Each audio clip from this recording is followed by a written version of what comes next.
Students, today our topic is amorphous forms of carbon. तो carbon की कुछ amorphous form होती हैं, ठीक है। अमरफस फॉर्म्स ऑफ कार्बन, तो उसी को हम आज स्टडी करेंगे। तो देखते हैं। तो ये बोलते हैं कि कार्बन की बहुत सारी फॉर्म्स हैं। यहाँ पे एस नहीं लगाया, यहाँ पे amorphous forms of carbon. Carbon की बहुत सारी फॉर्म्स हैं, जिसमें हमने एलोट्रॉप फॉर्म्स पढ़ी, जिसमें हमने क्रिस्टलाइन और अमरफस पढ़ रहे हैं। तो क्रिस्टलाइन के बारे में हमने थोड़ा सा पढ़ा। आज देखते हैं। ये बोलते हैं कि कुछ अमरफस फॉर्म्स हैं कार्बन की, amorphous forms.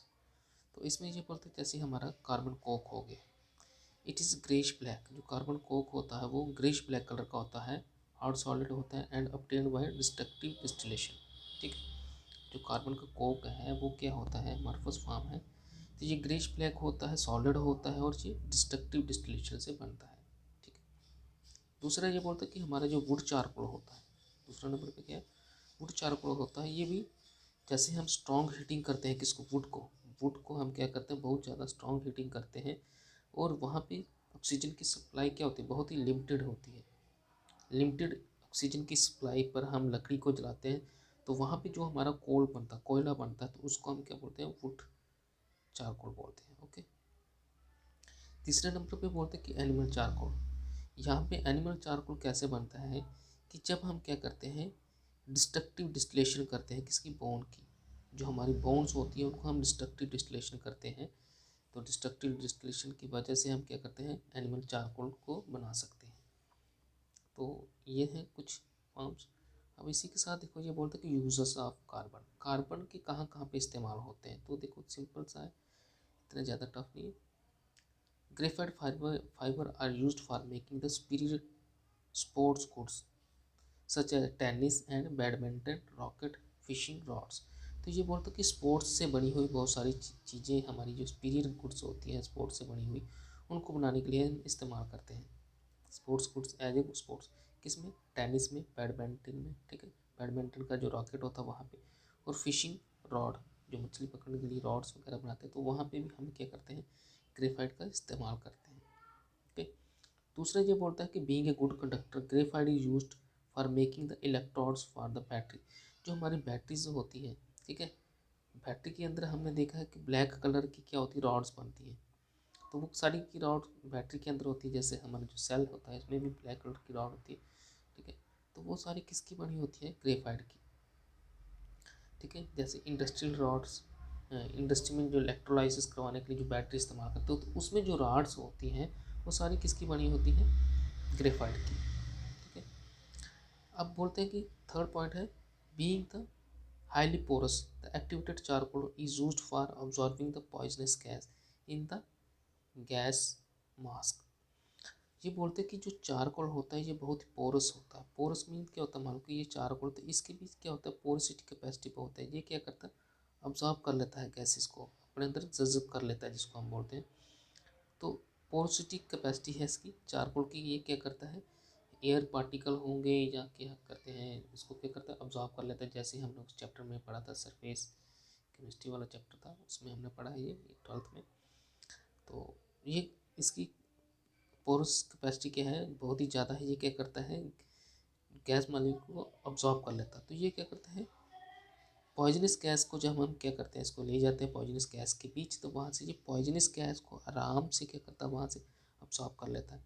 It is use to discolourise the sugar, sugar colour को डिस्कलराइज, क्योंकि वहाँ पे अब्जॉर्प्शन शो करता है, तो वहाँ पे इस्तेमाल हम करते हैं इसको। अब ये बोलते हैं कि carbon black is use as black pigment in black ink. देखो इसको एज ए ब्लैक पिगमेंट इस्तेमाल भी किया जाता है, कहाँ पे, ब्लैक इंक में, as the filler of automobile tyre. और कहाँ पे इस्तेमाल होता है, ये ऑटोमोबाइल टायर में भी इसका इस्तेमाल होता है। नेक्स्ट है, ये बोलते हैं कि कोक एक extensively used as a reducing agent. इसको हम रिड्यूसिंग एजेंट की तरह इस्तेमाल करते हैं, कहाँ पे, मेटलर्जी में। ठीक है। मेटलर्जी प्रोसेस हमने पढ़ा 10th में। अच्छा, diamond is the precious stone. इनमें ये बोलता है कि जो डायमंड है, डायमंड है कि कार्बन से बना हुआ एक ऐसा सब्सटेंस है जो कि बहुत ही ज़्यादा प्रीशियस है। ओके। तो ये थे यूजेस ऑफ कार्बन। अब देखो ये बोलता है कुछ कुछ कंपाउंड हम बनाएंगे तो उसमें सबसे पहले हम यहाँ पे देखेंगे कार्बन के बने हुए कंपाउंड कौन कौन से हैं। यहाँ पे बोलते हैं सब important compound of carbon and silicon. तो यहाँ पे हम कार्बन वाले पढ़ेंगे आज, ठीक है। तो इसमें सबसे पहले क्या है, कार्बन मोनोऑक्साइड। कार्बन मोनोऑक्साइड को हम क्या करते हैं, कार्बन को लिमिटेड सप्लाई ऑफ ऑक्सीजन के साथ जब क्या करते हैं, रिएक्ट करते हैं, कार्बन और ऑक्सीजन को हीट करते हैं, और वहाँ पे हीट करते समय ऑक्सीजन की सप्लाई बहुत कम होती है, तो हमारा कार्बन मोनोऑक्साइड बन जाता है, समझे। On the small scale it is prepared by dehydration of the formic acid. अगर हम फार्मिक एसिड के क्या करें, डिहाइड्रेशन करें कंसनट्रेटेड H2SO4 के एट द 373 टेम्परेचर पे, तो हमें वाटर और कार्बन मोनोऑक्साइड आराम से मिल जाते हैं, ठीक है। तो ये क्या होगी इसकी formation of carbon monoxide, carbon monoxide और वाटर मिला है।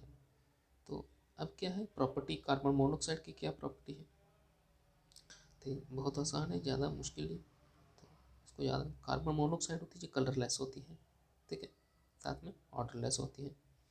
It is amount insoluble in water, almost not amount, ये ज़्यादातर क्या होती है, इनसॉल्युबल होती है वाटर के अंदर। It is powerful reducing agent and reduces the almost all the matter. वो ये बोलते हैं कि जो कार्बन मोनोऑक्साइड होती है, जो पावरफुल रिड्यूसिंग एजेंट है, कार्बन मोनोऑक्साइड बहुत ही ज़्यादा पावरफुल रिड्यूसिंग एजेंट है, और ये सभी मैटर्स को क्या करता है, ज़्यादातर क्या करता है, उसको reduces almost all the metal oxide except alkali and alkaline earth metal. ये बोलते कि ये सारे के सारे मेटल्स ऑक्साइड होते हैं जो भी, उनको ये क्या करता है, रिड्यूस कर देता है, लेकिन ये सिर्फ किसको नहीं करता, अल्कली मेटल और अल्कलाइन अर्थ मेटल को, मेटल ऑक्साइड को रिड्यूस नहीं करता है। नेक्स्ट है कि carbon monoxide molecule are 1 sigma bond, इसके अंदर एक सिग्मा बॉन्ड होता है एंड 2 पाई बॉन्ड होते हैं, ठीक है, बिटवीन द कार्बन कार्बन और ऑक्सीजन। तो बोलते कि इसमें क्या होता है कि एक सिग्मा बॉन्ड होता है और 2 पाई बॉन्ड होते हैं किसके अंदर, कार्बन मोनोऑक्साइड के बीच, ठीक है। अब देखो यहाँ पे ये बोलते हैं इट इज़ हाईली सॉरी,